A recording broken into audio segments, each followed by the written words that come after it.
thought I would start with just one thing here. If you guys could all sing this one note. So, all right, let's see.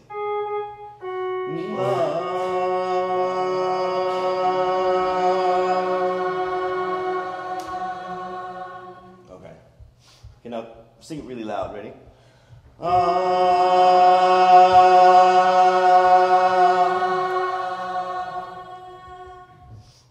Okay, do that one more time.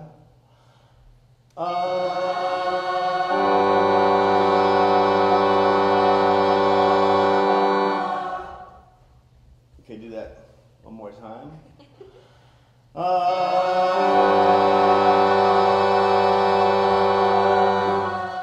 Now, does that have like a euphoric effect on your brain, or does that feel dissonant to you, or what does that feel like? You, musician. Dissonant? How about this one? Sing it again.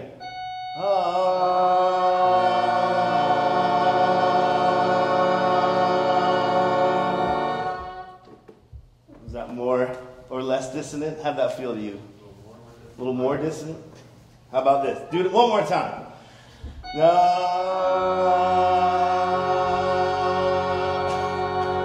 did that feel?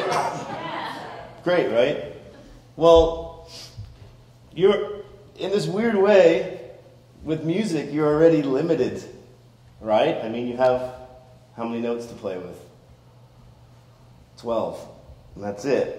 So you could make one note have a certain effect on you, or have another effect on you, or another, but not too many, really.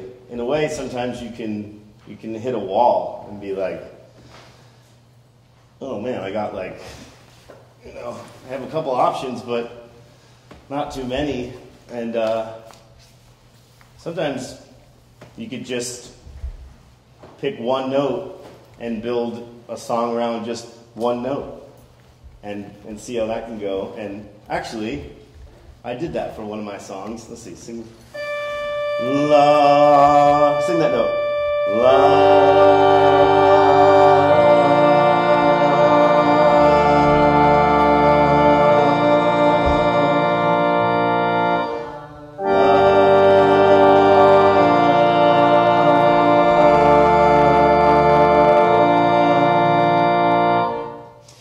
And I came up with that chord progression. I was going to give who's now my wife, my girlfriend at the time, a piano lesson, and I was like, what am I going to teach her? And I just thought about showing her how one note can get you a lot of places, and how one sort of anchor, you can give a lot of options with how you can make that one note affect you and affect the song.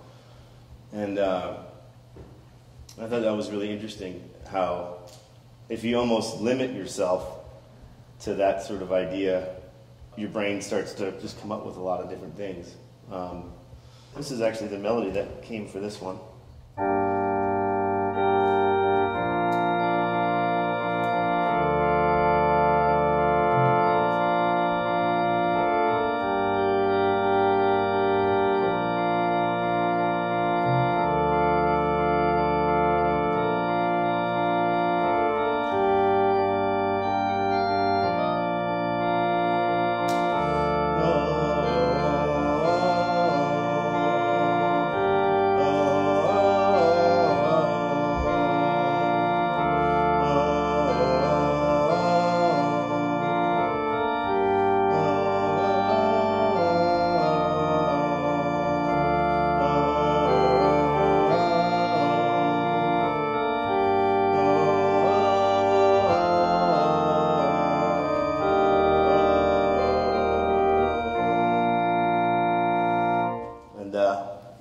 I don't know, just all that song just came out of this anchor note, this note D.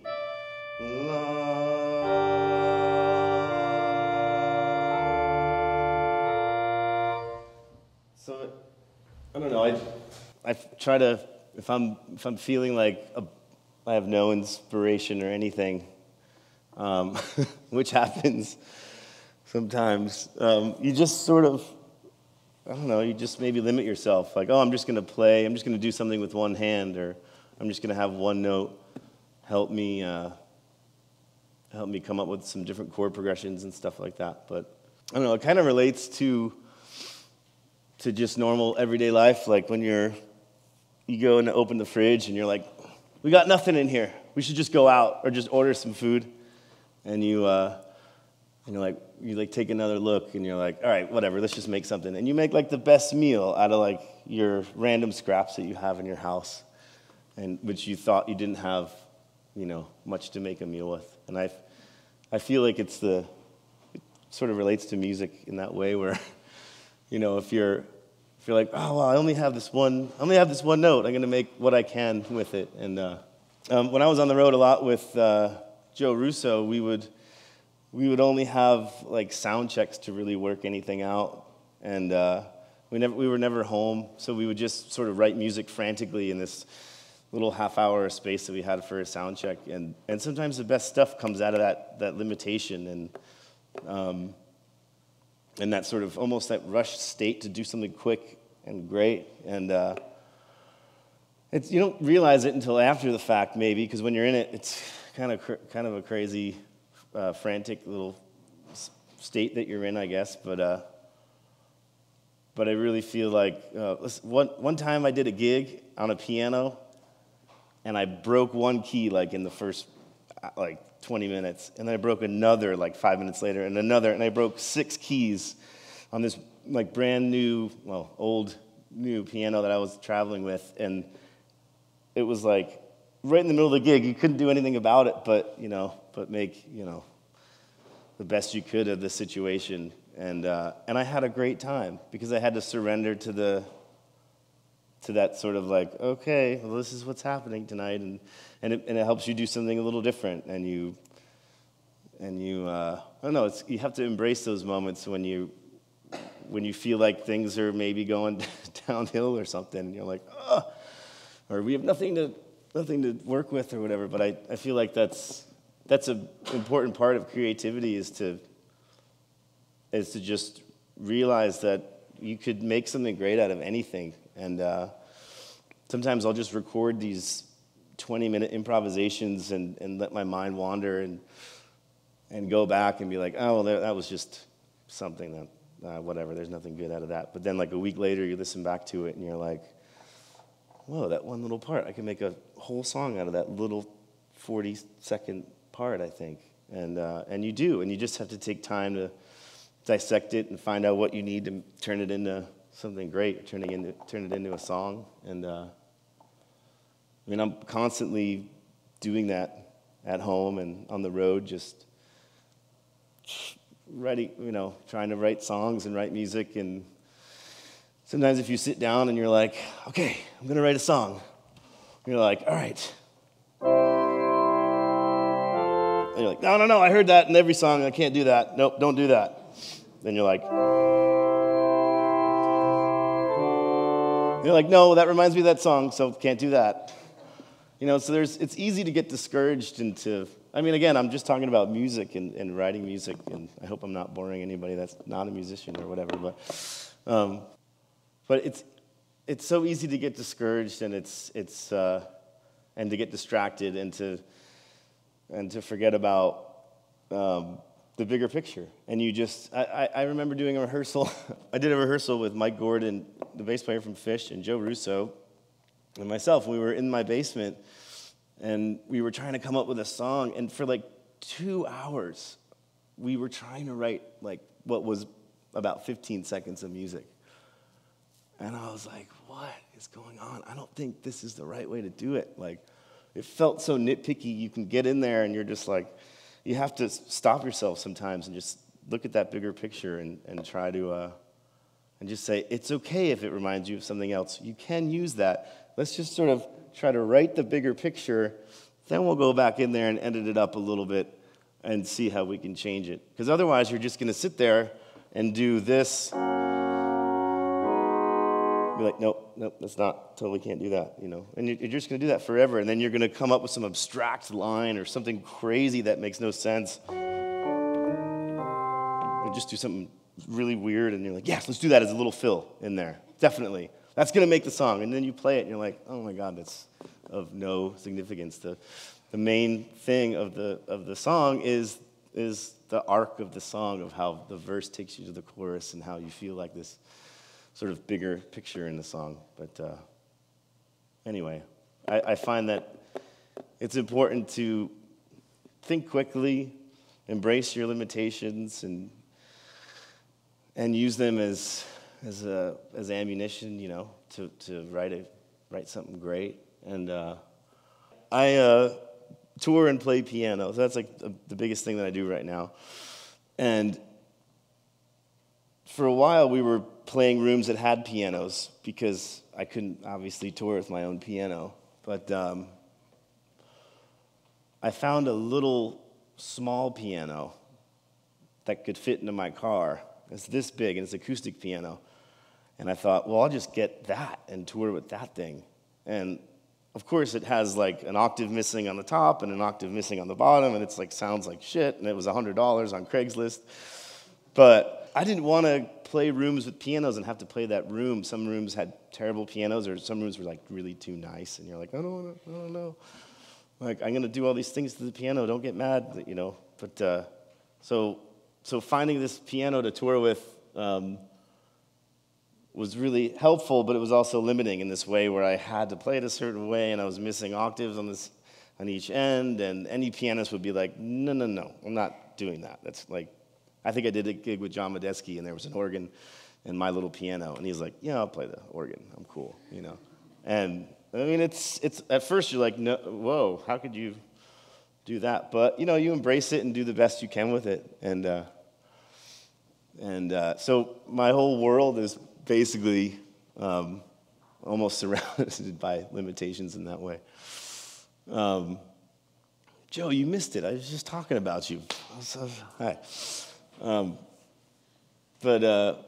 So I heard one more thing on limitations is that I listened to an interview. This drummer from Deerhoof, he's amazing, and he was talking about how during one gig, one of his bass drum pedals just totally died, and he didn't have another one, and he had to just sort of go with it. And he said he had like the best gig ever because he had to play around and figure out a way to make it work. And I just thought, I was like, yeah, that happens all the time with everything. With actually, like today, I pulled up and we went and got our credentials, and I went back to the car, and my car was locked, and we had to wait an hour and a half to get the car unlocked, and then I had to come right here. So it's like, that happens. You can totally get distracted and down on yourself and think that it's going to be the worst gig or the worst day or the worst meal ever. But, it actually could turn out to be quite amazing if you embrace those limitations, and just go with it and do something different. It'll inspire you to do different things. And on that tip of being open, I guess those limitations, relates to having, openness and being open. And some books that I've read about that for creativity in music and being open to, improvisation. One book is called Free Play. It's a really great book that anytime I read just one page of it, I could just feel my brain like, oh yeah, right, like life isn't that hard. Like, it's cool, I'm gonna go write a song right now. This is awesome, But anyway, that's a brief description of the book. But Free Play, and another great pianist, and he's done a lot more lectures than I have, is Kenny Werner, and he has a book called Effortless Mastery that I really like to read. And it was, it's about Zen and the art of music and creativity and the importance of music and jazz and things like that when you're studying music at a college or something, or when you're studying music anywhere and you're surrounded by competition or something. It could be difficult, on your mind. So I feel like that book kind of helps you deal with that sort of thing. And he has some meditations in there that are pretty funny, actually pretty good. And I also like to do just totally improvised gigs where there's no there's no set list, there's no songs, it's just you and your friends, and you just go up there and you just play whatever, anything that you guys can create, the four of you or the three of you or however many people you're with. And I feel like whenever I do those sorts of gigs around town, it does something like reading a page at a free play where my brain just sort of opens up and I'm like, oh, right. And I like to call those gigs, they're good for, I call those gigs mental floss, because I feel like my brain is sort of getting cleared out and I'm working out all these different things and thinking about tons of different things while I'm playing music, which is a whole nother sort of topic. But I think keeping yourself open to improvisation is really important, especially with other people. It could be really rewarding and really surprising. And if you record it or something like that, you might even have some new song ideas and some, I don't know, something to work with. Just a little idea that you can turn into a song. Sometimes when you sit down, and if I sit down and I got nothing on the brain, one thing that I learned from Kenny Werner was random composition, which I thought was pretty cool. And I've done this with Joe, of course. You just use your phone number or how old you are as a starting point, and you could turn those numbers into either rhythms or into notes in a scale and write like that. So let's do it. How old are you? 8. Yeah. 19. 19? How old are you? 25. All right. 19 and 25. Well, like I said, in music, you're already limited in this weird sort of way. It's totally not true, but you are limited in the notes that you have, and you only have 12 notes. So if you're in any key, in the people's key, in C, for example, you have eight notes, right? 1, 2, 3, 4, 5, 6, 7, 8.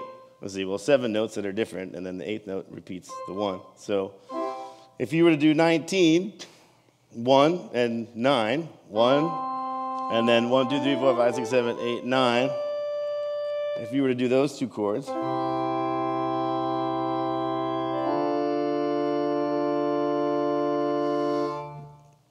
25. Yep. 2 is the same as 9, so we'll stay there. So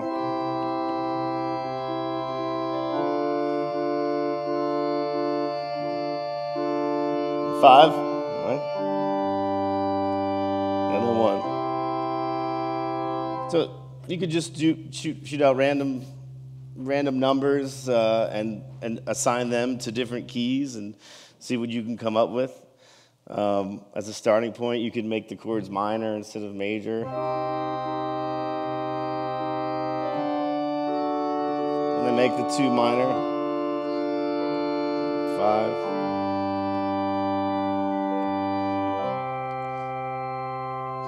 No, and you could kind of sit on that for a while and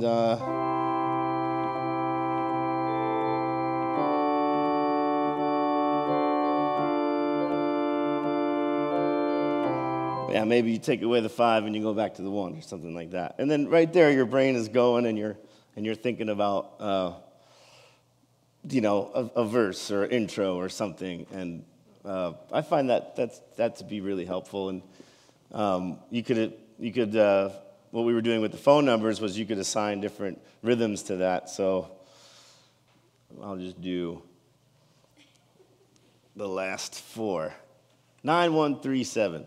So you can have it be a bar of 9, a bar of 1, a bar of 3, a bar of 7, and see what that sounds like with your friend. You could play it, and or you can divide it up into 9 into 5 and 4. I mean, there's tons of different ways to go about it. And before you know it, your canvas is not blank. You have a lot of things on your mind and a lot of things that you can try to do. And let's see, I'll try it. 9, 1, 3, 7. So I'll do 5 and 4 with the 9. Why not? Let's see.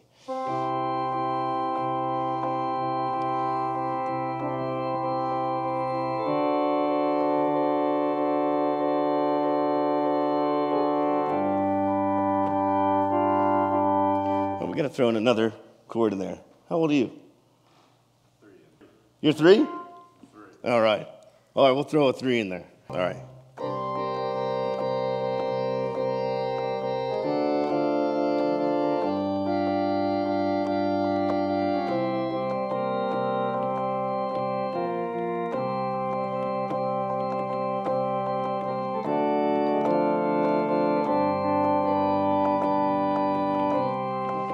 So 1, 2, 3, 4, 5, 1, 2, 3, 4, 1, 1, 2, 3, 1, 2, 3, 4, 5, 6, 7, 1, 2, 3.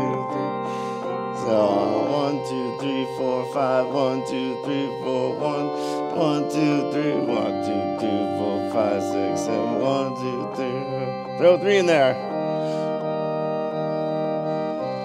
So, you know, you could. That's just a way to get started. I feel like if you're at a blank place in your musical world, and I don't even think I was doing that very right, even. But you know, even just starting with bar 5 and a bar 4, changing the meter around, changing the. But anyway, I found that to be pretty inspiring. I also found Casio drum machines and synthesizers and things like that to be pretty inspiring too. Just random sounds, toys. I like children's toys that are modified or things like that, or drum machines, different instruments. I play a little upright bass, that helps too. Drums, I love playing the drums, but that's what I find to be helpful in music creativity. I think that what we were doing before, like singing that one note and seeing how that one note affects you when you decide to put a chord underneath it, and that sort of mood that you're in, I think it's important to really try to surrender to that mood that you're in and really see and feel what that chord, you know, does to you, and use that, you know, really embrace that sort of vibe or that sound. And when we were singing this, la, I went like this, la. A lot of people thought it was like dissonant, but I don't know, doesn't it sound prettier right now? Anyone? Doesn't it, Joe? La. It sounds like it should go here. La.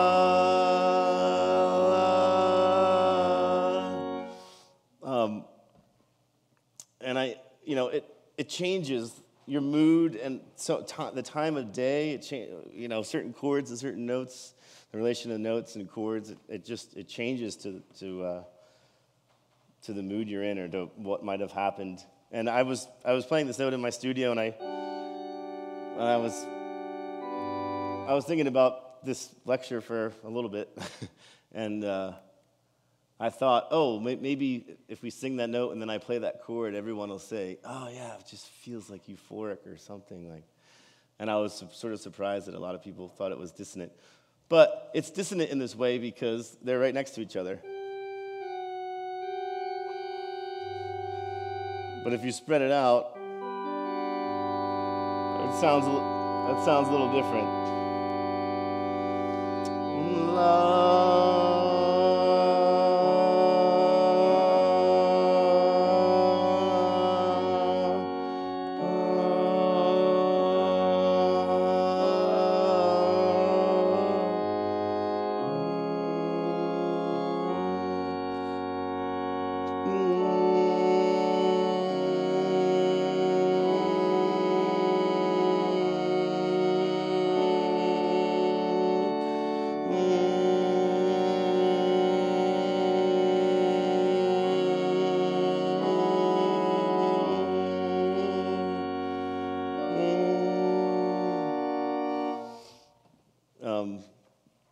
Yeah, that's fun to do a lot at home. You know what really helps? Playing it for people. Play your songs for people. Play it for somebody in the room with you. Play, or for more than one person, or record it. Record as much as you have of it and play it for somebody. And sit there with them and listen to it with them and their mind thinking as they're listening, and your mind also thinking as you're listening to the song, and you'll feel and sense what they are feeling too. That happens to me all the time, and that's a great way to get out of your I don't know, maybe deep in your head, your funk or whatever. You know, like bring 5 people in the room and play something for them, and feel their energy when you move from chord to chord. Feel when they get bored. Feel when they're like, yeah, I'm going to just go get a drink, you know. Or feel when they're like really moved to hear that next note you're about to play. And then I feel like that's really helpful. I do that all the time. I play demos for people when they're in the roughest, when I shouldn't be playing them for people, just because you have to be very outward and social with music, I feel like.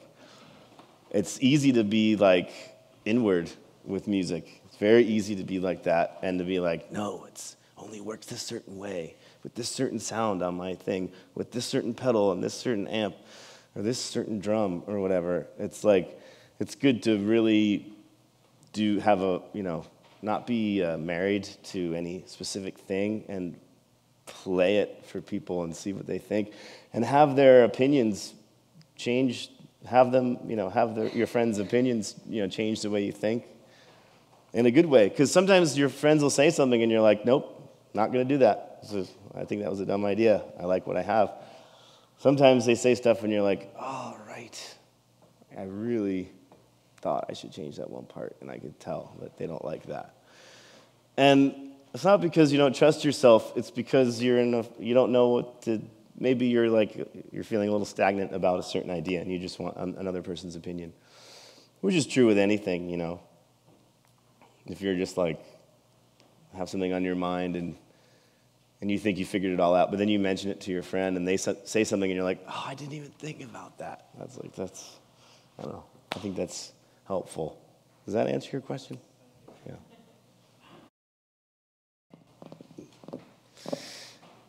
You know, I don't know what drew me to the piano. It was kind of like the normal sort of thing, you know, the normal routine. You could do soccer and then you do piano lessons on Tuesday and then you do da-da-da. And I mean, I liked it, I guess. I liked it. My cousins played. My uncle played guitar. My dad liked to sing.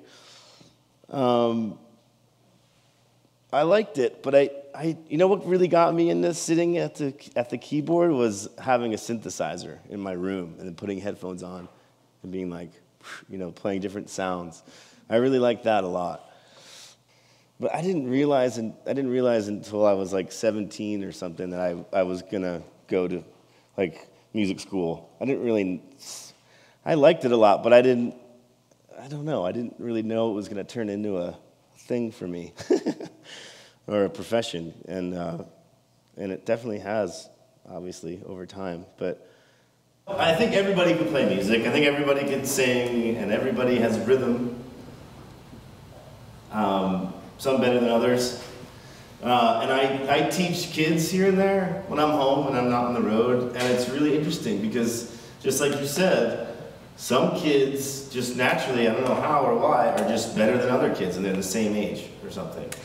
And you're like, why does this guy not understand? You just go, 2, 3, 4. And he's like, doing something, just totally spasses out. And you're like, dude, what? This other kid that was in your same class just goes like this, you know? And then, I don't know, like, I think everybody's attention span and everybody's mind is different, so to a degree, I think what you said is, you know, true, that some people might have a harder time getting it, but there's got to be a way to teach those people how to get it, I think. Honestly, I feel like if they go through a bunch of different teachers or friends or, you know, various people, maybe not even teachers, just random person that might inspire you or that you just like to be with, and they kind of know music a little better than you. I feel like that might be helpful.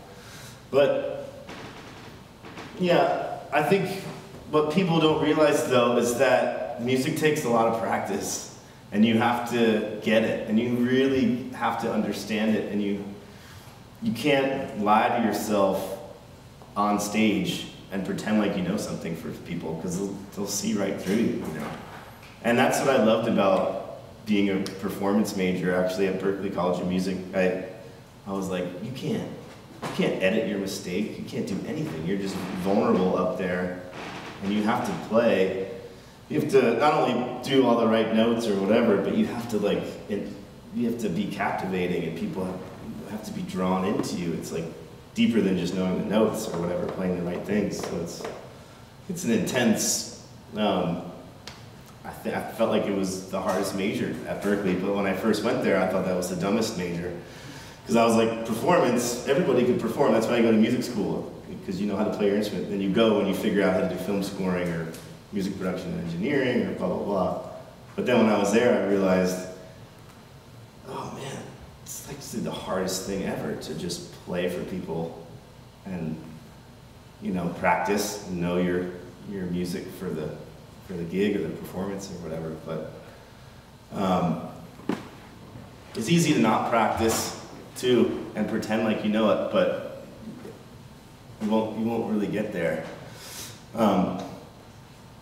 Learning how to practice is a very important part of being a, you know, getting to that point. If you feel like you're like, no, I don't have any talent, I have nothing, I have no rhythm, people tell me I have no rhythm, I have no pitch, I sing and I can't sing to the radio, or whatever, they tell me I'm off, or whatever, I think that that person can learn, they just have to know how to practice, and again, they have to know like when they're doing something wrong and admit it. Be like, oh, I did do that wrong, you know, I need to practice that little part again. And, but, so I guess in the end, my thought, and I would say that everybody can play music, and that nobody should be discouraged to be like, I just can't do it. Like, I don't think I don't think you should do that, I guess. I think you should try again if you really want to.